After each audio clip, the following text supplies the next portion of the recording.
भारतीय धरा पर सामाजिक संरचना के अंतर्गत अभी भी भेदभाव का बोलबाला है।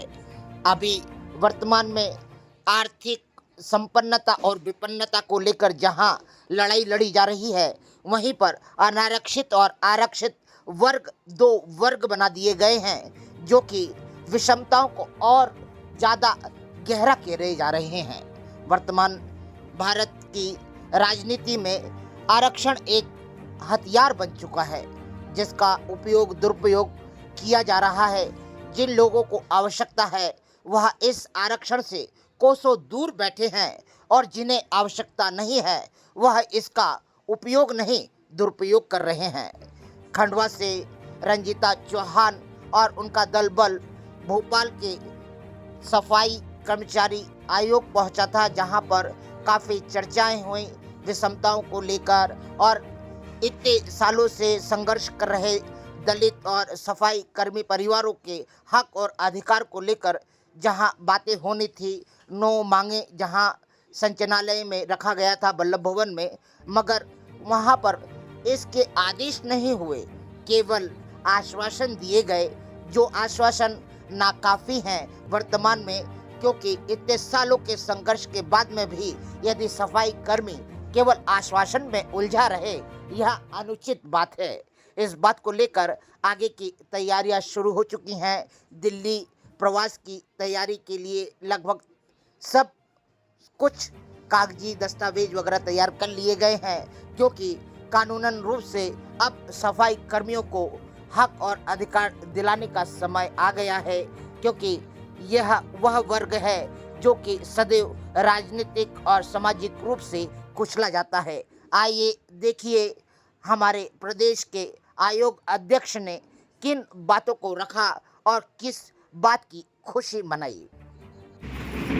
आज राज्य सफाई कर्मचारी आयोग मध्य प्रदेश शासन ने मध्य प्रदेश के जितने भी जिले हैं उनके सामाजिक ट्रेड यूनियनों के प्रतिनिधि और सफाई कर्मचारियों के बीच में काम करने वाले सभी प्रतिनिधि मध्य प्रदेश के प्रत्येक जिले से हमने बुलाए थे। ये बैठक हमारी 4 बार हुई और सबके मंथन से जो मांग पत्र हुआ, वो मांग पत्र हमने शासन को रिपोर्ट भेजी, और आज मध्य प्रदेश शासन के प्रमुख सचिव नगरीय प्रशासन विभाग के नीरज मंडलोई जी, हमारे नगरीय निकाय के सचिव भूमरकर जी, मयंक वर्मा जी और अन्य अधिकारियों के साथ हमारे पूर्व अध्यक्ष सफाई कर्मचारी आयोग गंगाराम घोसरे जी, समाज के वरिष्ठ अशोक वाल्मीकि जी, राजू पहलवान सांगते जी, कमल भाटी जी, और हमारे महिला प्रतिनिधि मधु वाल्मीकि जी, पार्वती तामिया जी, और हमारे अन्य विष्णु भारती जी, बहिष्कार जी, ऐसे 12 प्रतिनिधि आज शासन के साथ बैठे, और उसमें यह निर्णय हुआ कि जो ऐसे दैनिक वेतन भोगी जिनको 2007 तक विनियमित किया था और विनियमित के बाद उन कर्मचारियों को स्थायी नहीं किया गया, तो आज ये निर्णय हुआ है कि मध्य प्रदेश की नगरीय निकायों में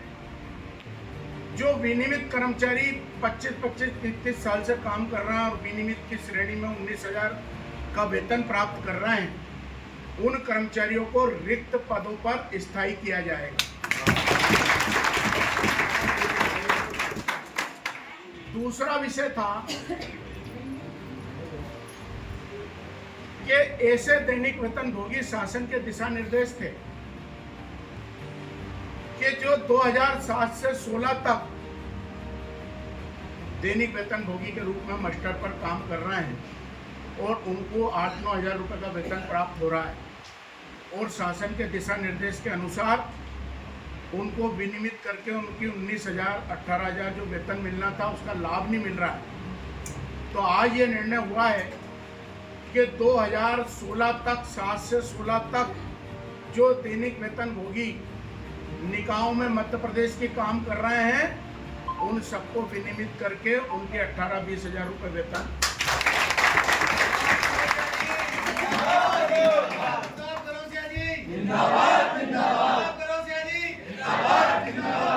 तीसरा जो बिंदु था कि सफाई कामगार अपने उनकी मृत्यु हो जाती है तो उनके परिवार के लोग जब नगर निगम में अप्लाई करते हैं तो वो शासन का एक नियम अड़ंगा आता है कि यदि आपके परिवार में कोई शासकीय नौकरी कर रहा है या नगर निगम की नौकरी कर रहा है तो उसे पात्रता नहीं होगी, तो उन पात्रता के नियमों को भी शिथिल करके एक नियुक्ति अनुकंपा अनिवार्य कर दी परिवार में। दूसरा विषय यह था कि 2001 तक ऐसे सफाई कर्मचारी जो स्थायी हैं उन कर्मचारियों को अस्वच्छ धंधों से जुड़ा होने के कारण वो अर्धवासी आयु में ही बीमार हो जाते हैं। किसी को लकवा हो गया, किसी को कैंसर हो गया, किसी को गंभीर बीमारी हो गई, तो वो काम भी नहीं कर पाते हैं। ऐसे अगर उनका रिटायरमेंट को 5 साल रह गए और ऐसे कर्मचारियों को मेडिकल बोर्ड से परीक्षण कराकर मेडिकल आधार पर रिटायर करके और उनके परिवार को भी एक अनुकंपा मिलती है।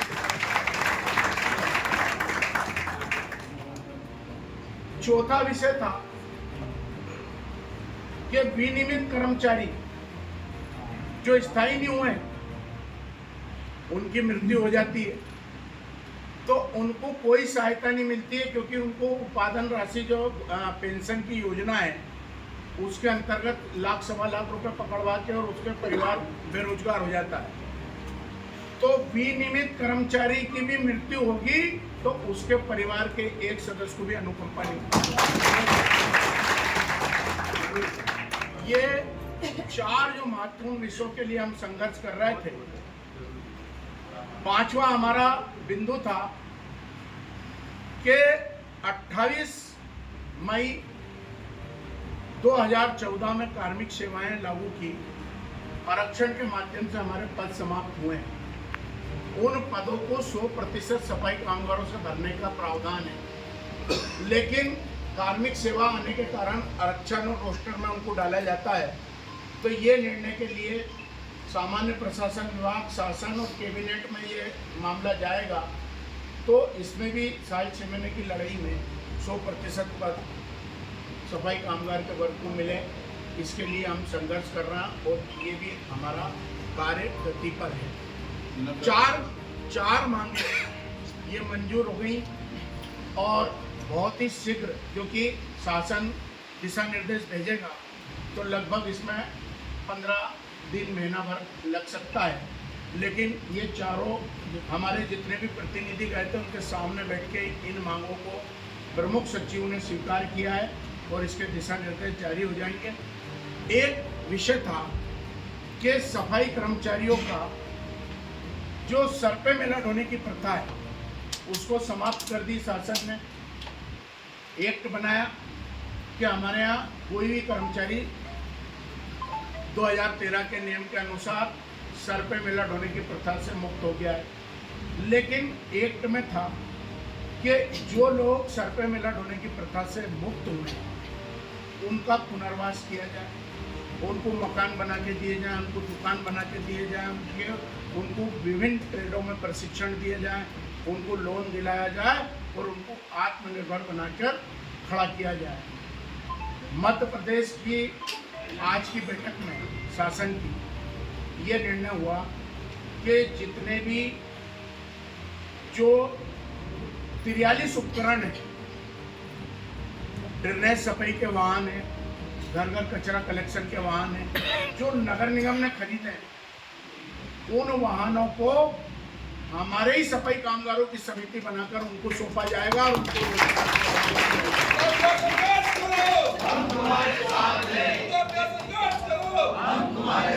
जैसे 2013 के एक्ट के अंतर्गत सफाई कामगारों को स्वावलंबी स्वाभिमानी बनाकर एक सामाजिक समरसता में समाज के एक उच्च वर्ग के समान खड़ा करके उनको अच्छे रोजगार धंधों से जोड़ने का भी आज निर्णय हुआ है। ये 5-7 बिंदु जो हैं ये पूरा मध्य प्रदेश त्राहिमाम था कि उस शासन के अंगों के कारण हमारे समाज को लाभ नहीं मिल पाता था और अनेकों ट्रेड यूनियनों के यहाँ पर नेतृत्व बैठा है, ये हमेशा आंदोलन करते थे। लेकिन आज की जो बैठक है इसमें एक बहुत बड़ा निर्णय हमारे सामने निकल के आया है और निश्चित ये जो निर्णय हुए हैं ये जब कानून बन के समाज के बीच में उतरेंगे तो समाज का निश्चित ही सामाजिक, आर्थिक, शैक्षणिक और राजनीतिक विकास होगा। आज की बैठक समस्त कर्मचारियों के संघर्ष का परिणाम है और निश्चित मानिए कि आप लोग सब जितने भी यहाँ पर मध्य प्रदेश के रीवा, सतना, सीधी, शहडोल, जबलपुर, ग्वालियर, भिंड, मुरैना, ऊना, इंदौर ऐसे अनेकों संभागों से शहडोल तक से हमारे यहाँ प्रतिनिधि यहाँ मौजूद हैं, तो आपका संघर्ष ने ही समाज में एक अच्छी खुशहाली लाने का काम किया है और सदैव आपने जो समाज के लिए संघर्ष किया है, शासन प्रशासन का ध्यान आकर्षित कराने के लिए आपने आंदोलित हुए और आज शासन ने जो निर्णय लिए हैं उससे समाज को लाभ मिलेगा। मैं क्योंकि भारतीय जनता पार्टी की सरकार है, मोहन यादव जी से भी हमारे माननीय मुख्यमंत्री जी से हमारी चर्चाएं होती रहती हैं, गंगाराम जी दूसरे हम लोग करते हैं, अशोक वाल्मीकि जी, उनका भी ध्येय हेतु यही है कि समाज के सबसे अंतिम पंक्ति में बैठा हुआ अगर कोई समाज है तो वो है सफाई कामगारों का वर्ग और सफाई कामगारों के वर्ग के लिए जो भी कानूनों में संशोधन करना पड़ेंगे हम समय पे करेंगे और यही अभी हमारी 25 तारीख को मोहन यादव जी के साथ भी माननीय मुख्यमंत्री जी के साथ बैठक होगी और निश्चित समाज के लिए और कल्याणकारी योजनाओं दैनिक वेतन भोगी जो विनियमित के लाभ से छूटे हैं तो लगभग 12 से 15 हज़ार कर्मचारी पूरे मध्य प्रदेश के नगरीय निकायों में हैं जो 16 तक के कर्मचारी हैं, उनको विनियमितीकरण का लाभ मिलेगा सफाई कामगार और परमानेंट जैसे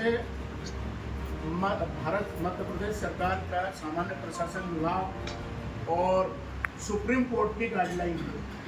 और 16 मई 2007 के स्पष्ट निर्देश हैं कि ऐसे दैनिक वेतन भोगी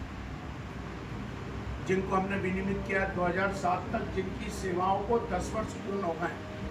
ऐसे कर्मचारियों को वरीयता के आधार पर रिक्त पद पर स्थायी किया जाए। सर, आपका पक्ष क्या है? एक सुप्रीम कोर्ट का आदेश आया जाति के वर्गीकरण को लेकर, उसका आप लोगों का स्टैंड क्या है? देखिए, सुप्रीम कोर्ट में अगर कोई भी गया और भारतवर्ष पूरा न्यायालय को मानता है और सुप्रीम कोर्ट ने जाति में समाजों का जो आरक्षण की बात की है तो कहीं ना कहीं आज ये इतना प्रतिनिधि बैठा है, ये संघर्ष कर रहा है। 48 उपजातियां मध्य प्रदेश में हैं, पंक्तियों में लोग रहते हैं, वो ले जाते हैं। हम ये कहते हैं कि 48 उपजातियों में पहला समाज कोई सा भी हो सकता है, लेकिन दूसरा समाज है तो मध्य प्रदेश में सफाई कामगारों का वर्ग है और सुप्रीम कोर्ट के निर्णय से जो समाज आरक्षण के लाभों से वंचित रह गई, अनुसूचित जाति के नाम पे पिछड़ गई, उन समाजों को भी लाभ मिलेगा। हम पूरी तरह न्यायालय की ओर से सहमत हैं। उनको 90% वेतन, जैसे स्थायी कर्मचारी का वेतन 35,000 है तो उनको 10 वर्ष के उसमें जो काम कर रहे हैं तो उनका वेतन भी 90% उनके समकक्ष हो जाएगा। ये भी नहीं। वर्तमान में सफाई कर्मचारियों को एक ऐसे नेतृत्व की, एक ऐसे नेता की आवश्यकता है जिसके अंतर मन में एक ही बात रहे